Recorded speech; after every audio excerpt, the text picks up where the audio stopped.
Season 2 এর Firebase সেকশনে আপনাদের সবাইকে আরো একবার স্বাগত জানাচ্ছি। আপনাদের সাথে আছি বরাবরের মতো আমি জুবাইর হোসাইন। আশা করি আপনারা লেকচারগুলো এনজয় করছেন। গত লেকচারে আমরা ক্লাউড মেসেজিং বা পুশ নোটিফিকেশন নিয়ে কাজ করার সময় রান টাইম নোটিফিকেশন পারমিশনটা নিয়ে নিয়েছি, যেমনটা আমি আপনাদেরকে মোটামুটি বুঝিয়ে দিলাম, এবং আমরা ফায়ারবেসের অফিসিয়াল ডকুমেন্টেশন দেখে দেখে কাজ করছি। সো আমরা ফায়ারবেসের অফিসিয়াল সেই ডকুমেন্টেশনে আছি। আমি যদি প্রথম থেকে আরেকবার যাই, আপনারা যদি ফায়ারবেস ক্লাউড মেসেজিং লিখে সার্চ করেন, ফায়ারবেস ক্লাউড মেসেজিং, তাহলে আপনারা একদম প্রথমে লিঙ্ক পেয়ে যাবেন ফায়ারবেস ক্লাউড মেসেজিং। আমি একদম শুরু থেকে আবার যাচ্ছি। সো আমরা এবার আলটিমেটলি আমাদের অ্যাপসে আসলে ফায়ারবেসের নোটিফিকেশন বা পুশ নোটিফিকেশন কীভাবে কাজ করে সেটা ধাপে ধাপে ডেমনস্ট্রেশন বা ইমপ্লিমেন্ট করবো। এই জায়গাটায় বেশ কিছু ট্রিকি কাজকর্ম আছে, আমি আপনাদেরকে বিস্তারিত দেখিয়ে দিচ্ছি। আপনারা একটু মনোযোগ দিয়ে দেখলেই এই অফিসিয়াল ডকুমেন্টেশন দেখে একদম হ্যাসেল ফ্রিভাবে সুন্দর করে ইজি ওয়েতে কাজটা করে ফেলতে পারবেন। সো আমরা এখান থেকে চলে গেলাম অ্যান্ড্রয়েড সেটআপে। তো আমরা জানি যে আমাদের ফায়ারবেসের এসডিকে, অ্যানালাইটিক্স সব কিছু তো আমাদের এই প্রজেক্টের মধ্যে ইন্টিগ্রেট করাই আছে, কিন্তু আমরা আসলে ক্লাউড মেসেজিং বা পুশ নোটিফিকেশন যেটা সেটা ইনাবল করতে চাচ্ছি। তার জন্য আমরা কিন্তু দুটো পারমিশন ইনাবল করেছি। একটা হচ্ছে গুগল ক্লাউডে যে আমাদের এপিআই, সেটা ইনাবল করেছে, একই সাথে আমরা run time permission, notification permission নিয়ে কাজ করেছি। সো নাও আমরা একদম ডকুমেন্টেশনের শুরুতে যদি চলে যাই, সেখানে আমাদেরকে বলছে এডিট ইউর অ্যাপ ম্যানিফেস্ট। আপনার অ্যাপ ম্যানিফেস্টকে একটু এডিট করতে বলছে। এখানে কিন্তু বিস্তারিত সুন্দর করে লিখে দেওয়া আছে, আপনি পড়ে পড়ে একটু দেখতে পারেন, আমি তারপরে আপনাদেরকে বলে দিব। প্রথমে আমাদের ম্যানিফেস্টের মধ্যে একটা সার্ভিস অ্যাড করতে বলছে। এই সার্ভিসটা দেখেন এখান থেকে এই পর্যন্ত কপি করে আমরা হচ্ছে পেস্ট করবো আমাদের ম্যানিফেস্টের মধ্যে। এটা কোথায় কপি পেস্ট করতে হবে যদি বুঝতে সমস্যা হয়, দেখবেন এখানে এই যে অ্যান্ড্রয়েড ম্যানিফেস্ট ডট এক্সামেল, এটা যদি আপনি নতুন একটা উইন্ডোতে খোলেন তাহলে গিটহাবে এই ম্যানিফেস্টের পুরো ফাইলটাই কিন্তু দেওয়া আছে। সো আপনি এখান থেকে দেখে দেখেও কিন্তু পুরো ব্যাপারটা কোনো কনফিউশন থাকলে বুঝে নিতে পারবেন। সো আমরা এই সার্ভিসটাকে কপি করলাম এবং এটাকে আমরা পেস্ট করবো আমাদের ম্যানিফেস্টের মধ্যে। আমাদের উদ্দেশ্য হচ্ছে ক্লাউড মেসেজিং এপিআই যাতে ঠিকমতো কাজ করে, অথবা পুশ নোটিফিকেশন যাতে ঠিকমতো কাজ করে সেটা ইনেবল করা। অলরাইট, সো সার্ভিস আমরা কোথায় ইমপ্লিমেন্ট করবো? এই অ্যাপ্লিকেশন ট্যাগ শুরু এবং অ্যাপ্লিকেশন ট্যাগ শেষ এর মাঝখানে যে কোনো জায়গায়, উপরে অথবা নিচে, যেমন এই যে জায়গাটা এর মাঝখানে উপরে অথবা নিচে আমরা সার্ভিস অথবা নতুন একটা অ্যাক্টিভিটি যেখানে যুক্ত করি সেখানে আসলে আমরা সার্ভিসটাকে যুক্ত করতে পারবো। সো যেমন দেখতে পাচ্ছেন এই যে আমাদের একটা অ্যাক্টিভিটি, আমরা নতুন একটা অ্যাক্টিভিটি যদি আমাদের প্রজেক্টের মধ্যে ওপেন করতাম তাহলে কি নতুন একটা অ্যাক্টিভিটি এখানে ডিক্লেয়ার করতে হতো, তাই তো? সো আমরা এই লাস্ট অ্যাপ্লিকেশন ট্যাগ যেখানে শেষ হয়েছে তার আগে যে সার্ভিসগুলো ডিক্লেয়ার করবো। সো আমরা এরকম সার্ভিসটাকে কপি পেস্ট করে নিয়ে আসলাম। নাও আমরা দেখতে পাচ্ছি মাই ফায়ারবেস মেসেজিং সার্ভিস নামে একটা জাভা ক্লাসকে আসলে পরিচয় করায় দেওয়া হয়েছে, এবং এই জাভা ক্লাসটা তার মানে কি আমাদের প্রজেক্টের মধ্যে থাকতে হবে। তো কিন্তু আমরা দেখতে পাচ্ছি যে আমাদের প্রজেক্টের মধ্যে আসলে কি হচ্ছে, মেইন অ্যাক্টিভিটি বাদে কোনো অ্যাক্টিভিটি আলটিমেটলি নাই। তার মানে কি আমাদের my Firebase messaging service dot Java এই ফাইলটাকে আসলে আমাদের কোথাও থেকে নিয়ে আসতে হবে, তাই তো? এটা আমরা নিয়ে আসবো। আপাতত এটা এরর অবস্থায় থাকুক, আমরা দেখি পরবর্তীতে আর কি আলোচনা আছে। আমরা পরবর্তীতে চলে গেলাম নিচের দিকে। সো মেটাডাটায় আপনি যদি অপশনাল দেখেন, ব্র্যাকেটে দেওয়া আছে অপশনাল, যদি আপনি আইকন আপনার মতো করে সেট করতে চান তাহলে এই দুটো মেটাডাটা ইউজ করবেন। একটু পরে দেখেন, একদম ইজি, আমি এই মুহূর্তে যাচ্ছি না সেই জায়গায়। ধরেন আপনার নোটিফিকেশন আইকন কি হবে, আপনি এটা ডিফল্ট আইকন কি হবে, অলরাইট? কোনো আইকন যদি সে খুঁজে না পায় তাহলে আইকন কি হবে, সেটা আসলে ড্রয়াবলের মধ্যে যে কোনো একটা ফাইল সেটাকে এখানে পরিচয় করাই দেওয়া যায়। যে দেখেন ড্রয়াবল আইসি স্ট্যাট আইসি নোটিফিকেশন, তার মানে হচ্ছে নোটিফিকেশনের জন্য একটা ডিফল্ট আইকন সেট করে দিয়েছে। সো যদি আপনি সেট করেন তো হলো, আর যদি এটা সেট না করেন তাহলে আপনার অ্যাপসের লোগোটাই আইকন হিসেবে দেখাবে। তো আলটিমেটলি এটা সেট করে দেওয়া ভালো, এটা দেখে সেট করে নিন, যেহেতু অপশনাল আমি এই বিষয়ে যাচ্ছি না। আমরা পরবর্তীতে দেখতে পাচ্ছি এটাও অপশনাল পরবর্তীতে, সেটা হচ্ছে নোটিফিকেশন চ্যানেল আইডি। আপনি চাইলে নোটিফিকেশন চ্যানেল আইডি এখানে মেটাডাটায় ব্যবহার করতে পারেন। এই মেটাডাটাগুলো যদি ইউজ করেন তাহলে এটাও কপি পেস্ট করে এনে আপনি এই যে সার্ভিস অ্যাপ্লিকেশন ট্যাগ শুরু আর শেষের মাঝখানে এখানেই বসাবেন। এই লাস্ট অ্যাপ্লিকেশন আগে আপনি মেটাডাটা সার্ভিস এগুলো একটা একটা করে বসাবেন। সো এখানে আসলে একটা চ্যানেলের নাম দিতে হবে। মূলত অ্যান্ড্রয়েডের নতুন ভার্সনগুলোতে প্রতিটা নোটিফিকেশন একটা চ্যানেল হয়ে আসে। সো আপনি বাই ডিফল্ট যদি আপনি এটা না দেন তাহলে ডিফল্ট চ্যানেলের মধ্যে দিয়ে যাবে। আপনি যদি এটা ডিক্লেয়ার করেন তাহলে একটা স্পেসিফিক আলাদা চ্যানেল গঠন করে সেই চ্যানেলের মধ্যে দিয়ে আপনার নোটিফিকেশনগুলো পাস হবে। সো আমি আর যেহেতু অপশনাল সেটা ইউজ করছি না, আপনারা এটা ইউজ করতে পারেন, চাইলে অসুবিধা নেই, এটা একটু পরে দেখে চাইলে ইউজ করতে পারেন। অলরাইট, সো আমি শুধুমাত্র বেসিক এবং মেইন যে আলোচনা সেই দিকে ফোকাস করবো। সো অলরাইট, পরবর্তী আলোচনায় আমাদেরকে বলছে request run time notification permission for Android 13+।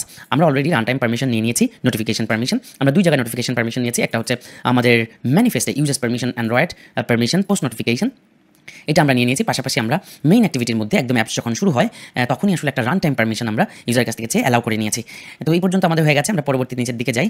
নিচের দিকে গেলে আমরা দেখব এই যে এখানে আরও কিছু বিষয় আসবে। Access the device registration token, এটা এই মুহূর্তে দরকার না, এই মুহূর্তে আমাদের একটা জিনিস দরকার। আমরা পরবর্তীতে এই আলোচনাগুলোতে যাবো, পরবর্তীতে এগুলো ধাপে ধাপে আমি বললাম যে এটা এখানে যা আছে সেটাও শিখবো। পাশাপাশি আমি আপনাদের নতুন কিছু জিনিসপত্র দেখাই দেবো যা দিয়ে আপনি ফ্রি টুলস ইউজ করে অনেক সুন্দর সুন্দর জিনিস মজা খেলা খেলতে পারবেন। তো সেই আলোচনায় যাবো পরে, বাট আপাতত আলোচনা এখানেই শেষ। কিন্তু আমাদের একটা বিষয় কিন্তু এখনো বোঝার বাকি, সেটা হচ্ছে ম্যানিফেস্টের মধ্যে আমরা একটা মাই ফায়ারবেস মেসেজিং সার্ভিস নামে একটা কিছু দেখতে পাচ্ছি, এবং সেটা লাল দাগ হয়ে আছে। কেন লাল দাগ হয়ে আছে? কারণ এরকম কোনো জাভা ক্লাস আমার অ্যাক্টিভিটির মধ্যে নাই। তার মানে এটা একটা জাভা ক্লাস, এটা আমাকে কোথাও থেকে নিতে হবে। কোথা থেকে নিব আসলে? গুগল এটা কেন বললো? সো গুগলই এই জাভা ফাইলটা দিয়ে রাখছে।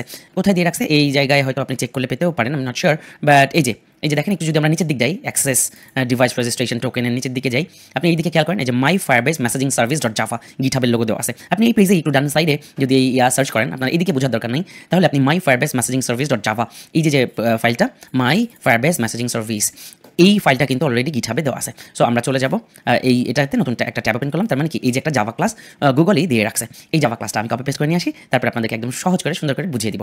সো চলেন আমরা আমাদের অ্যাক্টিভিটির মধ্যে যেহেতু মাই ফায়ারবেস মেসেজিং সার্ভিস নামে কোনো জাভা ক্লাস বা অ্যাক্টিভিটি নাই, তাই চলেন একটা নতুন জাভা ক্লাস তৈরি করি। আমরা প্রথমে এই যে আমাদের ক্লাসের নাম বা জাভা অ্যাক্টিভিটির নাম, সেই অ্যাক্টিভিটির নামটাকে কপি করলাম কন্ট্রোল সি দিয়ে।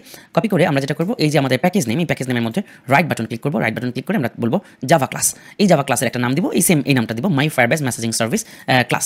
তার মানে আমি মাই ফায়ারবেস মেসেজিং সার্ভিস নামে একটা জাভা ক্লাস তৈরি করতেছি, একদম সিম্পল, একদম বেসিক একটা এমটি জাভা ক্লাস। আমরা দেখতে পারবো ম্যানিফেস্টে এখনো পর্যন্ত লাল দাগ যায়নি, অলরেডি কিন্তু মাই ফায়ারবেস মেসেজিং সার্ভিস নামে আমি একটা অ্যাক্টিভিটি বা একটা জাভা ক্লাস তৈরি করে ফেলেছি। তারপরেও কেন লাল দাগ যায়নি? কারণ এখানে আছে জাভা ডট মাই ফায়ারবেস মেসেজিং সার্ভিস। এখন আমাদের তো এই ফোল্ডারের জাভা ফোল্ডারের মধ্যে রাখা নাই, আমাদের ডিরেক্টলি মেইন অ্যাক্টিভিটির সাথে রাখা আছে, তাই আমরা এই জাভা ডট বাদ দিয়ে দিব। শুধু যেভাবে আমরা একটা অ্যাক্টিভিটিকে ডিক্লেয়ার করি ম্যানিফেস্টে, ঠিক সেমভাবে আমরা জাস্ট ডট সাইন দিয়ে মাই ফায়ারবেস মেসেজিং সার্ভিস এটা লিখে দিব, তাহলেই দেখবেন এররটা চলে গেছে, কারণ মাই ফায়ারবেস মেসেজিং সার্ভিস নামে একটা জাভা ক্লাস কিন্তু অলরেডি আমার এখানে আছে। নাও আমরা মাই ফায়ারবেস মেসেজিং সার্ভিস এই যে পুরো লাইনটা, এই লাইনগুলো কপি করবো। সো এখান থেকে লাইন কপি করলে এই লাইনগুলো চলে আসতে পারে। বেটার হয় আপনারা যখন গিটহাবে এখান থেকে গিটহাবে চলে গেলেন, সো গিটহাবে যে উপরে দেখবেন এই জায়গাটায় একদম এখানে আপনারা দেখবেন যে এই র নামে একটা জায়গা আছে, এই যে এখানে র। ওকে, সো এই বাটনটা আপনারা জাস্ট প্রেস করবেন, তাহলে আসলে এই যে জাভা ফাইলটা একদম টেক্সট আকারে চলে আসবে, অনেক সুন্দর হয় তাহলে কপি পেস্ট করতে। সো আপনি কন্ট্রোল সি বা কন্ট্রোল এ দিয়ে আমি পুরো অল সিলেক্ট করলাম, কন্ট্রোল সি দিয়ে কপি করলাম, বা এইভাবে কপি করলাম। এবং ফাইনালি আমি কি করবো, উপরে খালি প্যাকেজ নেমটা রাখবো, এবং আমি আসলে এখান থেকে শুরু করে এখান থেকে সব কেটে দিলাম, শুধু উপরে প্যাকেজ নেমটা থাকলো, দুটো স্পেস দিয়ে আমি পুরো জিনিসটাই কপি পেস্ট করে আমার স্ক্রিনের মধ্যে নিয়ে আসলাম। অলরাইট, সো অনেকগুলো এরর দেখাচ্ছে, সো কোনো প্রবলেম নাই, আমরা কিন্তু এর ম্যাক্সিমাম জিনিসপত্র লাগবে না, আমি স্টেপ বাই স্টেপ আপনাদেরকে দেখা দিচ্ছি কীভাবে আসলে এররগুলো মিনিমাইজ করবেন। সো আমরা প্রথমে প্যাকেজ নেম এটা বাদ দিব, কারণ আমাদের প্যাকেজ নেম তো com.bongo.firebase, আপনার উপরে তো প্যাকেজ নেম ছিলই, এটা তো আপনি কেটে দেন নাই। সো এই প্যাকেজ নেমটা বাদ দিয়ে দিবেন, প্রথম প্যাকেজ নেমটা। এরপরে আসেন এখানে এই মাই ফায়ারবেস মেসেজিং সার্ভিসের মধ্যে অনেকগুলো ওভাররাইড ইমপ্লিমেন্টেড মেথড আছে এবং অনেকগুলো অ্যাক্টিভিটি আছে, তার বেশিরভাগই আননেসেসারি। আমাদের জাস্ট দুইটা মেথড এখানে দরকার পড়বে, আপনাদেরকে দেখাই দিই, বাকি সব ডিলিট করে দেন, তাহলে দেখবেন আপনার কোডটা অনেক সহজ, সুন্দর এবং সাবলীল হচ্ছে। সো আমরা চলেন অল্টার এন্টার চেপে আমরা একটু এই লাল দাগগুলো নিয়ে নিই, কিন্তু আমি অল্টার এন্টার চেপে আসলে কোনো ইম্পোর্ট করার সুযোগ পাচ্ছি না। এরকম যদি হয়, এটা একটু সময় লাগে, সেক্ষেত্রে আপনারা ফাইলে যাবেন এবং আপনারা বলবেন sync project with Gradle files, সেক্ষেত্রে একটু সময় লাগবে, যে নিচে দেখতে পাচ্ছেন প্রোগ্রেস, অটোমেটিক্যালি তখন আসলে ইম্পোর্ট করার সুযোগ আমাদেরকে দিয়ে দিবে। অলরাইট, সো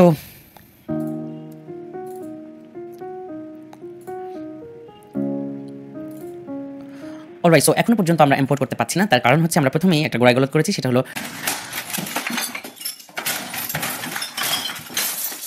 আমাদের প্রজেক্টের মধ্যে ফায়ারবেসের মেসেজিং সার্ভিস সেটা কিন্তু নেইনি। দেখেন আমাদের ফায়ারবেসের মধ্যে কিন্তু কয়েকটা লাইব্রেরি আছে, যেমন ফায়ারবেস বুম আমরা নিয়েছি, আমরা ফায়ারবেস অ্যানালাইটিক্স নিয়েছি, আমরা Firebase in app messaging display নিয়েছি, বাট আমরা কিন্তু এখনো পর্যন্ত এই লাইব্রেরিটাই নেইনি, ফায়ারবেস মেসেজিং সার্ভিস, এই লাইব্রেরিটা কিন্তু এখনো পর্যন্ত নেওয়া হয় নাই। সো এই লাইব্রেরিটা কেন আমরা মিস করলাম? আমরা কি উপরে একদম পাইনি লেখাটা?